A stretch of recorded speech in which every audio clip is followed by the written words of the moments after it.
Hi everyone, welcome to The Growth Cure. This will be one of the first few episodes of The Growth Cure. And with me today, I've got Andy Peacock. Andy Peacock is the managing director of Sensational Brands, which is an incubator for brands such as Nutrein, Cognibites, as well as many other brands, and has years of experience in the fitness industry and leisure and entertainment through brands like Hollywood Bowl. Andy, welcome to the podcast. Thanks for joining. Hi there, mate.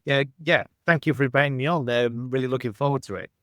Yeah, no, thanks. And again, we'll just jump into it because I've been following Nutrien for a while. I was looking at Steve's posts and some of his posts on LinkedIn, and then obviously I connected with you, Andy, quite a while back. I'm just interested to know more. Again, a lot of the audience watching this podcast will be in the health, fitness, wellness spaces, and it's just be really interested to know more about like your background and the brands that you're working with.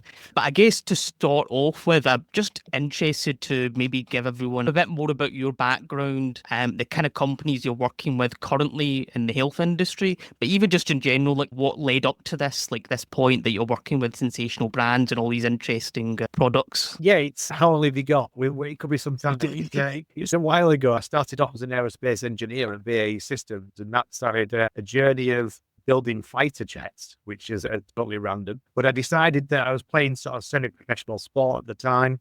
I wanted to go to the health and fitness industry. I decided I want to do sport as a job. So I decided I was going to leave that industry and move into health and fitness. So I retrained as a personal trainer. I then decided I was going to move and buy a gym, totally random, just sold my house and went, bought a gym. I was young and daft, so I thought I'll just do that sort of thing. Everything will be fine, absolutely fine. So I did that. I bought my gym. I ran that for 10 years. I was a personal trainer in there, trained everybody from average Joes right up to the athletes, different ways, different techniques, different learnings from each side of thing.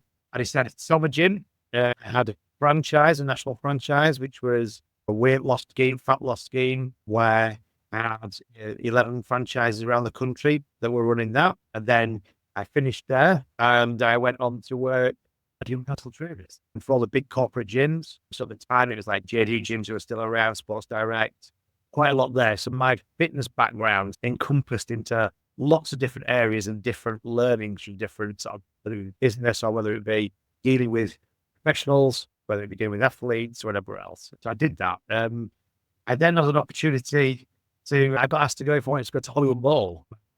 Yeah, going to bowling, it's completely different. Don't understand it. But I thought, why not? It's a challenge. And they really presented the company really well. Again, I went to Hollywood Bowl, and actually, from all the business that I'd learned previously, I probably learned the most at Hollywood Bowl about business and people, leadership, about all the different areas of business, how to conduct yourself professionally, and all those different things. And I spent a good 10 years there. They put me on a senior leadership development program, really invested in that people. I took huge amounts away from that company in whether that be understanding P&Ls correctly and create actions into leadership, people management, all those different things. I was there. And then one day I met Steve, who you talk about, at a hospitality event. I had a real interest in sports nutrition, health and supplements, and business. Steve had a sports nutrition, health, business. Yeah. And he needed somebody who liked business to run his business. So we seemed to hit it off quite well. And after that, a lot of its history, he gave me an offer and I decided I wanted to take it. And now I'm here talking to you. Okay.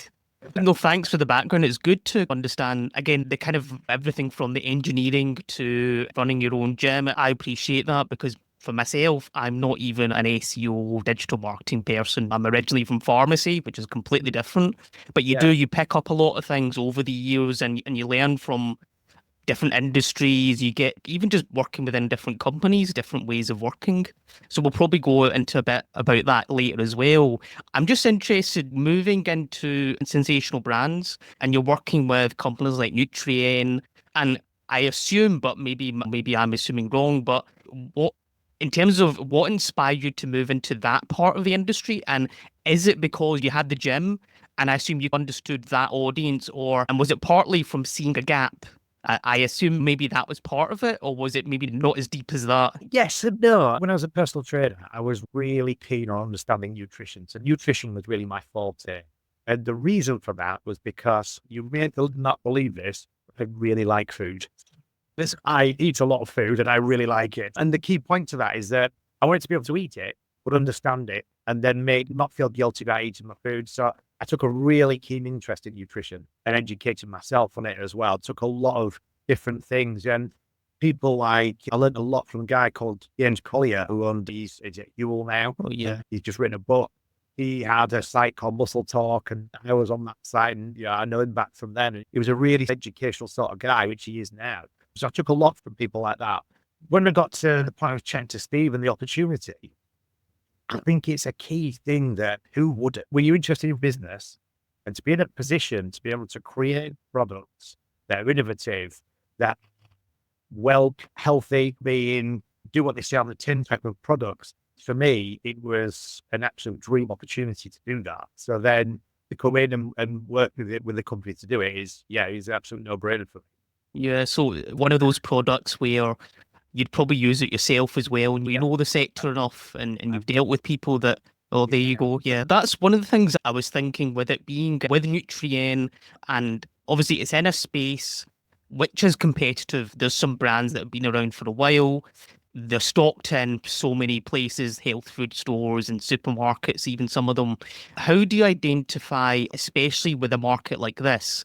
And obviously, you talked to Steve at the time and you really liked his brand and you saw potential there to help grow it.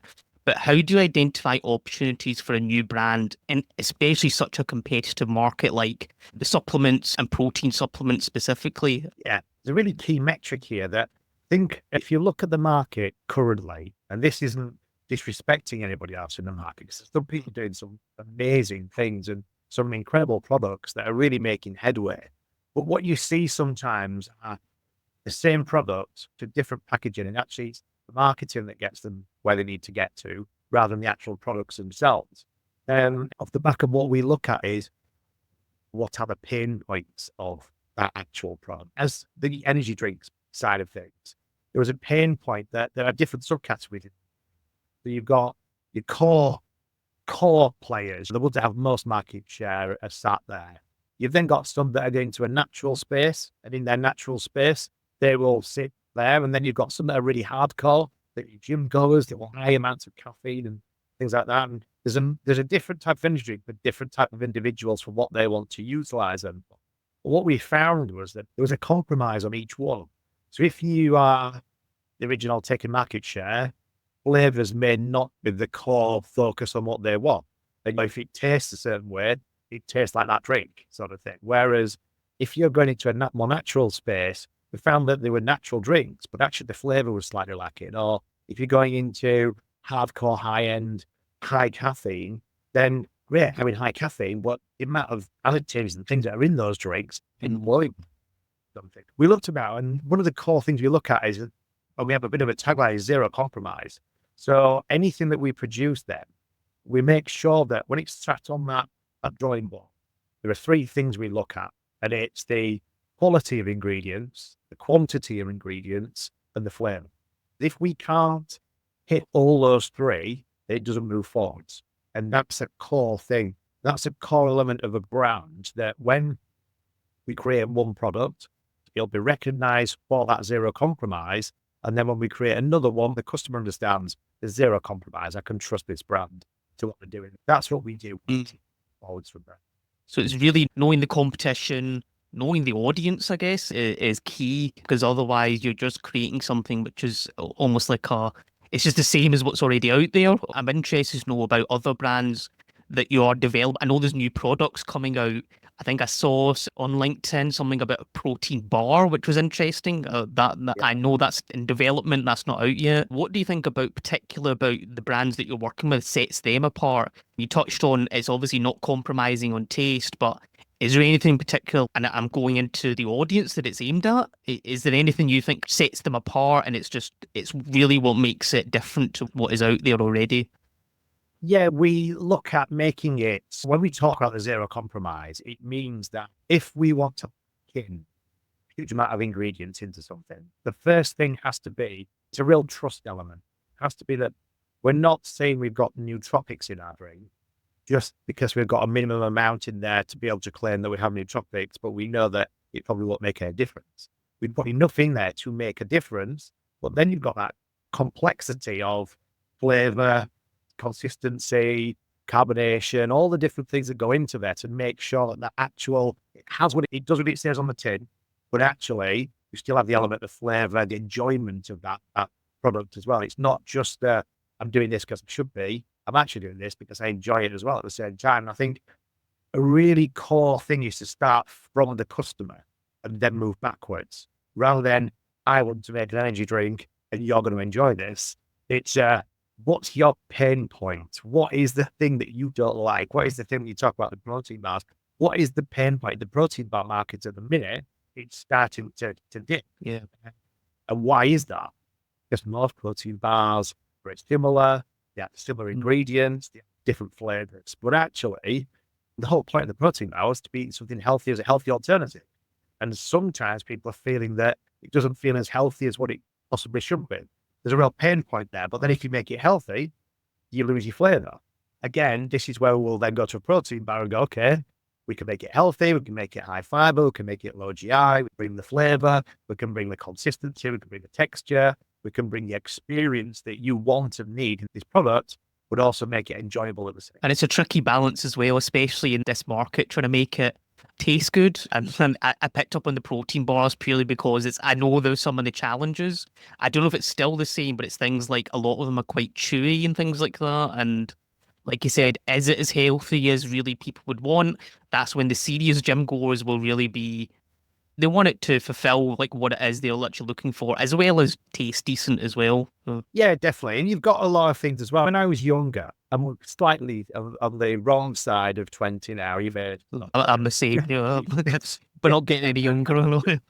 But I, as I was younger, I was very much thinking, don't get come wrong and just taking up one protein and that's it. Whereas as I've become older, I'm a bit more discerning about what I'm going to put into my body and where it's come from. Am I making the right choice? Is it right for my body? Look at inflammation, look at anti-inflammatory, look at all the different elements as to what my being, rather than just I'm taking protein, I'm at lift some heavy weight sort of thing.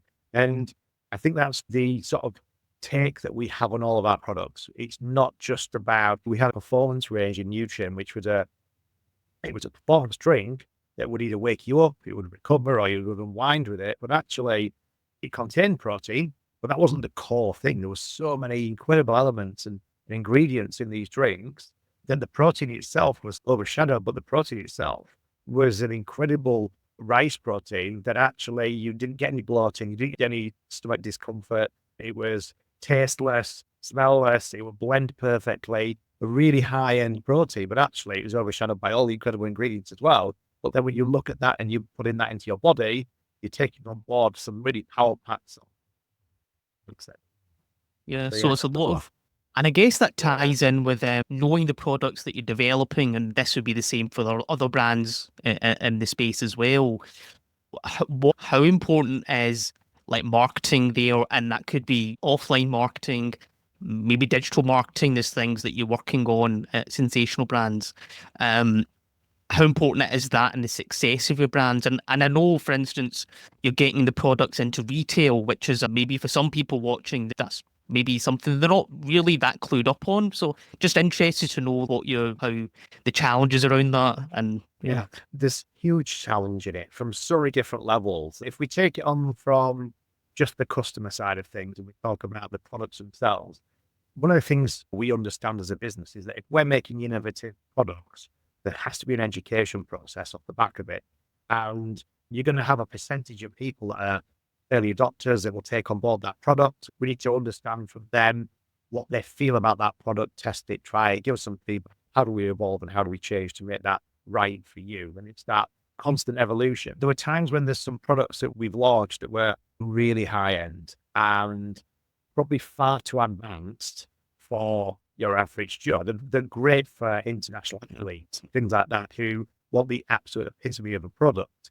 If you're going to market a product like that, you're going to spend a long time and a lot of money to really try and educate people that if you want to be educated, don't want to read all your book about your product and you want to bore me to death about it, probably not.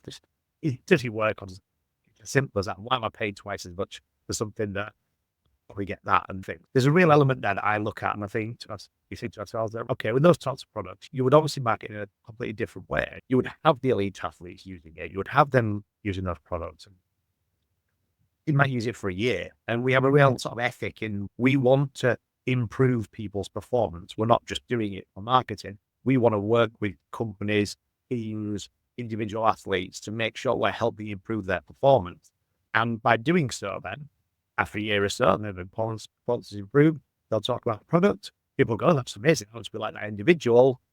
What are they taking? And oh, it's this product. I want to learn about it now because of that, rather than just trying to force that into them. There's one side of it that is almost like marketing by people seeing other people using it that we will use. But actually, with the products like the clean energy drinks, really important that we put it in there and label it as clean energy, but we spend time showing that people, if it's about the flavor, people need to understand what the flavor is. And do people like the flavor? And people see people with the flavor. So that's a really important sort of people repeating, seeing similar sort of on social media. But then if we move into retail, we have a point then that retailers expect things not to go perfect. Okay. So let's say you have a growth curve in your business and in a year, we go into a big retailer and in a year's time, it starts to hit that growth curve. How are you set up as a business to be able to adapt to that?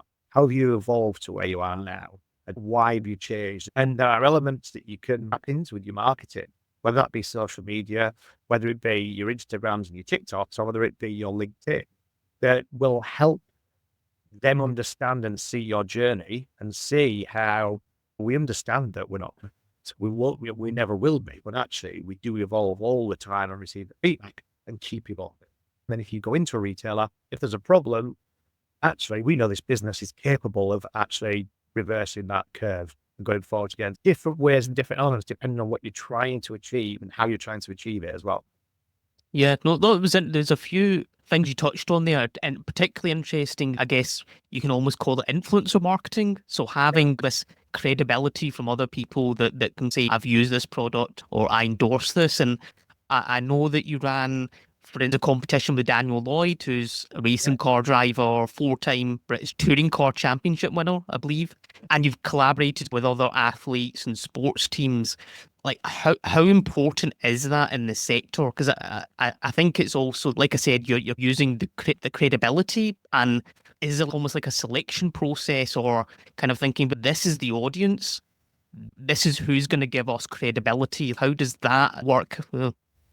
Yeah, again, there's probably two different tiers to this. Trust is the most important thing that we look at. So we look at a trust element that we want the people that we work with to be trusted, but we also want to make sure that we're trusted at the same time. And that's really important. By utilizing people like Dan, who is excellent, by the way, really good to work with, we're entering into his audience at the same time. We're building that element of trust because his audience trusts Dan. That means they will trust us because we're working together.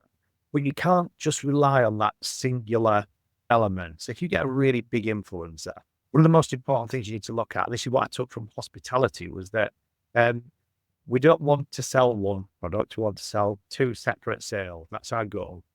I want to sell my first one, and then I want to sell my second one on another occasion. How do I do that? The influencer gets them there because they've seen it, big influencer, they've promoted it, and they're probably quite a big name. They will then drive that person to that product, well, I may as well try it. So then they'll try the drink, they go from there. But they're not going to buy it again if that product's really bad, tastes rubbish or whatever. You need to make sure that product does what it says it's going to do, and everything that you've promised is going to live up to what you've said. So that second purchase is only off the back of the product. And we use influencers in a way to raise awareness, to create trust. We will use mainly either a singular large influencer or micro influencers because their audience probably trusts them a little bit more and they listen to what they say. And we only want people to work with us that really do genuinely like our product as well. We don't want to have somebody doing something that doesn't like it. So we create that trust element, and then these people will keep feeding that narrative. And people will only come back there if the product actually lives up to the hype. It's probably the most important thing. The easiest way to look at it is you've got a very big, heavy wheel you need to influencers give you that muscle to get the wheel going, but the product is the thing that keeps it spinning. That's the most important sort of way to look at it, I think. Yeah, no, that's good. And even the point you made about micro influencers is also an important point. It's not always just going to be about what's the biggest name. Do they align with the brand? Do they Yeah. like the brand themselves? And of course, the product has to stand up because, like you said, if you only sell one product per person, you're not going to get very far. And I guess moving into another area, again, I know this is something like people watching this, there's a lot of, especially when it comes to health and wellness, there's a lot of movement. There's things that happened, whatever trends there were 5 years ago, 10 years ago, I'm giving away my age now, is not the same as it was. I've been talking to a lot of people in the kind of THC, CBD side of things, and that Yeah. industry, for example, has changed. 10 years ago, you wouldn't have seen a lot of those products, and there would not have been that many people buying them. Now that's all changed. Things really did ramp up, and I think people are more mindful about their health and the wellness. And I think I'm fair to say things have changed quite a lot in recent Yeah. years. With these changes, everything keeps changing, consumer preference changes. Like, how do you stay ahead of those trends? And it's also the generational thing because the Gen Zs now, maybe their preferences are different to Yeah. maybe when I was younger. How do you stay ahead of that or keep your finger on the pulse? You know? Yeah, it's an ever evolving, I would say, a problem pattern, I would say. I think when you're in this industry, it's an obsession almost. You are constantly looking out as to what is happening and where and who's doing what, why they're doing it, and understanding certain patterns. Steve will come in the office, he'll have about 20 different items with him every morning that he's been buying or doing something with. And what's this? Oh, look at that. And it's really interesting. But we also managed to get quite a lot of, there's a lot of people that work with us in the background that are far more intelligent than what I am, that understand a lot of things in the industry. But actually, there's a lot that you can look at coming from the US, for example. There's a lot that you can look at over there where we talk about that we have nootropics in our drink. For us, we know what they are. The general public, say maybe 10%, really know what nootropics are. But what we do know is that there's a trend over in America that people are looking at the fact that they might not just be purchasing things for their physical health, starting to link their mental health with their physical health. So actually, there'll be a pattern of behavior where people actually make these better food choices to ensure that mental health's looked after as well as the physical. And it's a matter of looking at then how that will evolve over time and how will people, when they make their better choices in what food they're buying, what products they're buying, are they buying this, are they buying your whole foods? It's a real element that they're not just thinking about this, they're thinking about this at the same time. It's an obsession. And there's lots of people feeding into the same funnel. And we talk to a lot of people as well. And it's just a constant search for knowledge and understanding and seeing where you end up like this. Yeah, and I think that's a key point is the more you, whether it's community building or you're just out there talking to people, I think that's important because you get to pick up these things. And looking at what's happening in the US, that's another, because the market's so big there, it's always good. That's one way of getting insights into what's the new trend or what's going to become hot, as they say. How do you navigate, or is there much of a challenges when it comes to things like compliance and regulations?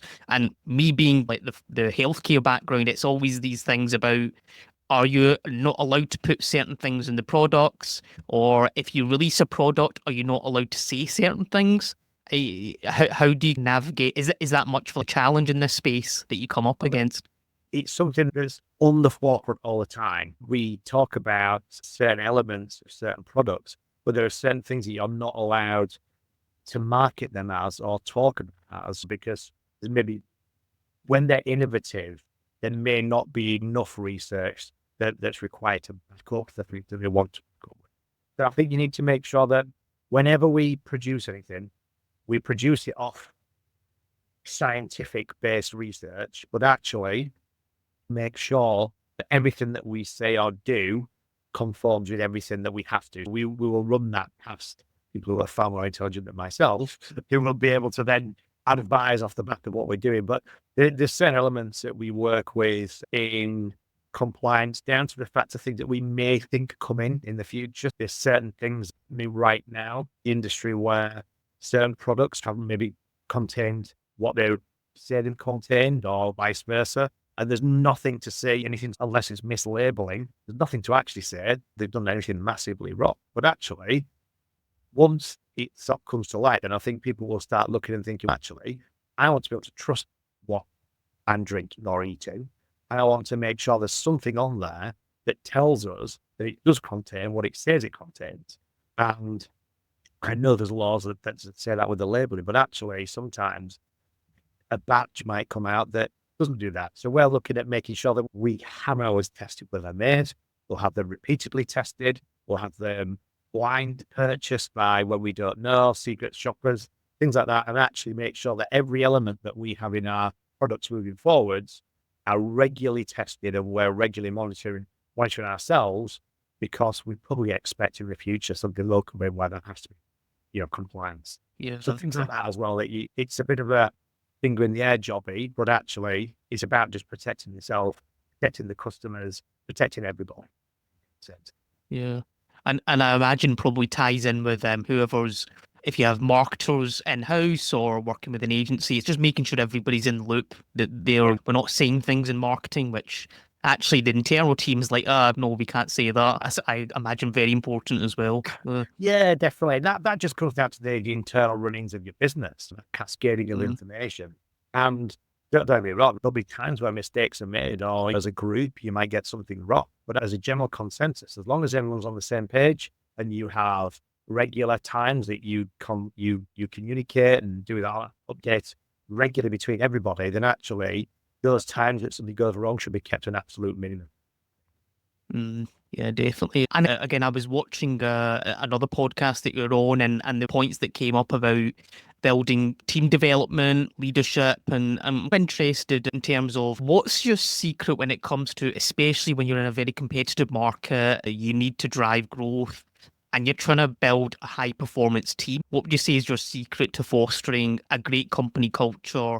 Yeah, it's a really tricky one. There are quite a few intricacies in leadership I've learned from other people as well over the years. And obviously, the recruitment speaks for itself, bringing the right people on board and being open and honest with people. But I tend to work very firm but fair, in a way that actually it's an environment that we support people. It's a no blame culture, and things will always go wrong. People will always make mistakes. And it's not about the problem, it's about how we fix it and how people respond to the problem. And that's a real measure. The talk I had a meeting yesterday with somebody. It was about, okay, this is what we did, and this is what didn't work very well, but this is what I'm doing to think I'll probably not do that again, but I'll do that instead, or I'll try this. And that to me is perfect behavior, and actually creating framework that people feel looked after, cared, allowed to work in a framework that they can then bring their own ideas to the table. They can bring their own personality to the, and they can really develop and grow a brand and grow an environment. We know what the actual goals are. We know what the targets are. What can we do together to achieve that? And you have a sales target, and sales guys not hitting his target. And what can I do to help? What can marketing do to help? What can anybody do to help to make, do we have different ideas, or what can we do to support that? But it's that sort of environment that if you can, I think I've seen a lot of businesses, big business, go under because you have one person at the top that tells everybody what to do. Nothing ever changes. They just to do it, but actually nothing changes. It's just the ideas of one person all the time. We can't operate in a business like that. We need everybody's ideas. We need everybody to, I need people to tell me what to do, not the other way around. That's the way I look at it, is that I'm not here to tell people how to do their job or what to do. I'm here for them to tell me, and me to just try and organize those pieces together and make it as harmonious and creative, enthusiastic, and as much serotonin going around as we can in the environment. And that then is the best art in people. Yeah, and I imagine having that kind of culture, building that kind of team, it's like you get a bit of buy-in from people when they feel like I'm growing, I'm being listened to. I think that's over the years, you work with different companies and different ways of managing or leading teams. And I guess on top of that, you also mentioned again, it was in the other podcast that I was watching about, you said you found, I think maybe when you were working at Hollywood Bowl, you found that you were quite an empathetic person, but you found that sometimes it's not a bad thing, but just it did affect your leadership. And I guess how do you, knowing what you learned there and what you do now, how do you get the balance right? Like, how do you ensure, like, we care about our team, we want to look after people, we don't want people to stressed out.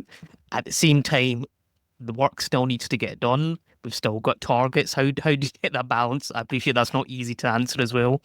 Yeah, no, it's very good. I read a book a while ago called The Chimp Paradox. I don't know if you already read it, and it talks Okay. about the chimp in your brain, your cerebral cortex and blood cortex. And you literally, the first 10 seconds or so, your response will be a reaction rather than a measured response to what you're doing. You think about it. And I've learned not to have emotional responses to anything that's happening.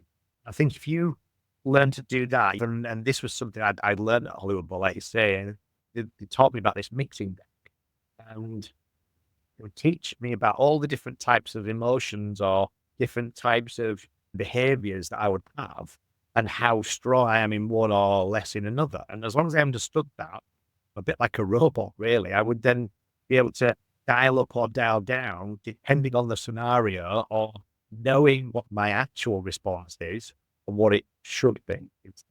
And I think there are times when people maybe aren't performing or things aren't going right. But if you understand yourself, it helps you understand other people. And actually, understanding other people and why things aren't going right isn't necessarily saying just get it done. It needs to be what's stopping you getting it done and what would make it easier to do that or what would help you. Because inevitably, the job still has to get done. We just need to find out what's the easiest way of doing it. And that probably comes back to my engineering background of learning to figure out the problem and then figure it out. And I think dial up, dial down, take time to digest information, get an understanding of the person. And then once that person is there, it's having, whether it be supportive conversations, sometimes it can be direct conversations, but they don't need to be direct as in direct, I'm telling you off conversation. It needs to be, this is what I'm seeing. This is what I saw. What we probably need to do is try this instead or something like that. And how do you feel about that? And it's those types of conversations rather than stop that, do that sort of thing. Because then another thing that I was told was you're only as good as your day off. You know, if I'm, if I'm in a business, if I'm not here, does it still run the same as it should do when I'm not here? And if it does, I've done a good job. If it doesn't, I need to fix a few things. And that's how I look at it as well. Yeah, no, that's a valid point, I think, and it touches on, you mentioned about your engineering background, having people having to find almost like a root cause of why are things going wrong, or if somebody's not performing, why is that? I actually I'm seeing that book actually, the Chimp Paradox. I'll need to look at that. Something I did see recently, and I think you'll know from your engineering background, is the Toyota production system, which is obviously in Toyota, they follow the Kaizen principle. So in other words, obviously people can research about that if they want to know more, but essentially getting the whole team to look at the root cause of things, to find solutions, is similar to that as well. Yeah, I think you can do that in every element of everything that you do, down to let's look at the start of your financial year or you start at the end of last year. You're going to look at what the problems were, what are the key problems we need to fix, or what do we want to do, what do we aspire to do, and how do we get to the root cause of that, and then what are we going to do over the next year to eliminate those or create those or whatever we need to do. But it always has to divert back to, and very much it diverts back to one singular point. And then by changing one thing in there, almost links into that ripple effect. And then actually, it makes it simple, probably for me, to keep my work simple. It needs to be. But then that allows for that whole ripple effect to come into place. But not just in the day-to-day, in your yearly planning, your macro cycles, your micro cycles, everything. You can really drill down on those sorts of things. Yeah. Yeah, and I guess now we want to look into the future. I'll get you to look into your crystal ball a little bit. Knowing kind of the trends that you've seen and obviously things in the health and wellness industry and especially in this space are not exactly the same as they were 5, 10 years ago. What kind of trends do you see coming in? How do you think that's going to play in this industry the next kind of 5 years or 10 years? Whether it's this space or just in general, maybe other sectors that you've seen. few things. Yeah, I think in the short term, you're going to see people are going to be, they've started to realize that the products that they've been eating over years haven't actually been as good for you as what some companies were trying to make out they were. And if you look sometimes at, I don't know, some Greek style yogurt, the amount of ingredients are in a Greek style yogurt, whereas if you actually buy Greek yogurt, there's about 2 or 3 ingredients, I think there is in there. And it's a real sort of element as to people starting to look at these things now. And I think that tide's changing already with UPFs and things like that.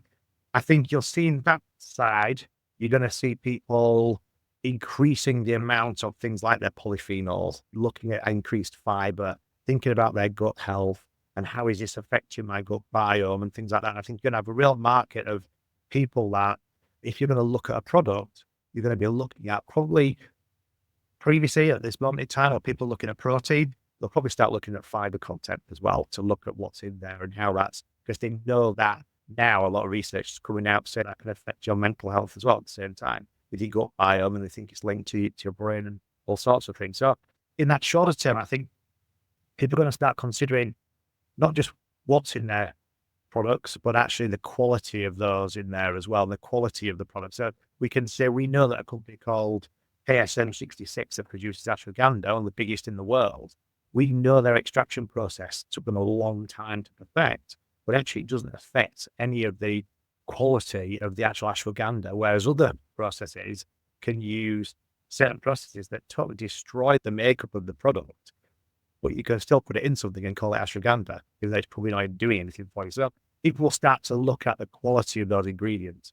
I think that's going to be really a key element that people will start looking into and start having a better understanding of it. And I think probably a longer term, I think things more than likely going to start getting personalized, and you're going to be able to order something online and it's going to be with you next day and it's going to be perfectly personalized for you, whether that comes down to what your gut biome report says, what your insulin response does, and all the different things. We can create products then that will just be order it now. You'll have your test done. You order it. It's delivered to you tomorrow. Interesting changes coming in. Again, my being somebody that was in the healthcare space, I can only see it as a good thing. People are becoming more health conscious. They know what they're starting to realize what they're eating. And as you said, the personalized products coming in, the same thing will probably happen with personalized medicine. However, people probably will want to prevent health conditions rather than trying to fix something with a pill, you know. So it's a good thing. Yeah, definitely. We know that we're all different. There's no two people that look exactly the same. So why does that mean that two people operate exactly the same internally? We all know that we operate differently. So there's no reason why we can't then tailor things towards people's personal ways of operation.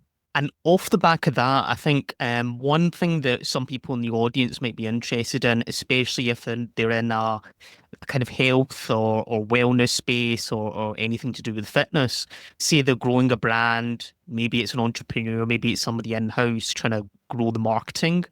What would you say is like a piece of advice that you would tell them that they need to focus on or they should be looking at? I think there's probably two things. This sounds like a cop-out, but I think you have a gut feeling about something. In all your history or experiences in life, there's so many things that you forget that you've done or conversations you've had or people you've met, and you'll have a gut feeling about something, whether it be a product or whatever, that you believe genuinely that that is the right thing. And you might not know how to get that to market. You might not know how to find your target audience, your demographic, or who to speak to. But if you have that gut feeling, what product is in it, and you believe it's right, never give up on that, because you will find one person somewhere that gets you and understands you and can help you get to that point. And you might take a long time finding it. And a lot of people get, and I know this sounds cliche where people will knock on $1,000 before they find the right one, but it doesn't mean you have to go all in straight away. It means that sit it there, and it doesn't have to happen today or tomorrow. It can happen in 10 years' time. But spend your time, don't put too much pressure on yourself.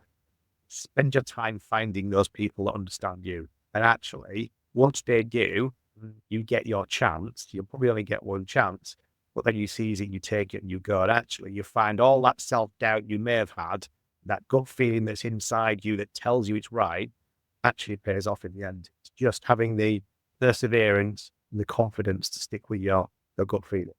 Good advice, I think. Not a cop out at all. It's one of those things where don't jump into something and kind of expect things are going to happen overnight as well.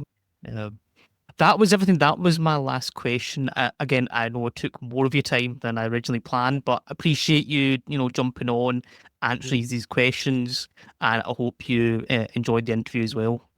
Yeah, I really enjoyed it. Thank you for your time as well. No problem. Okay. Thanks, guys. For anyone that's watching, thank you again.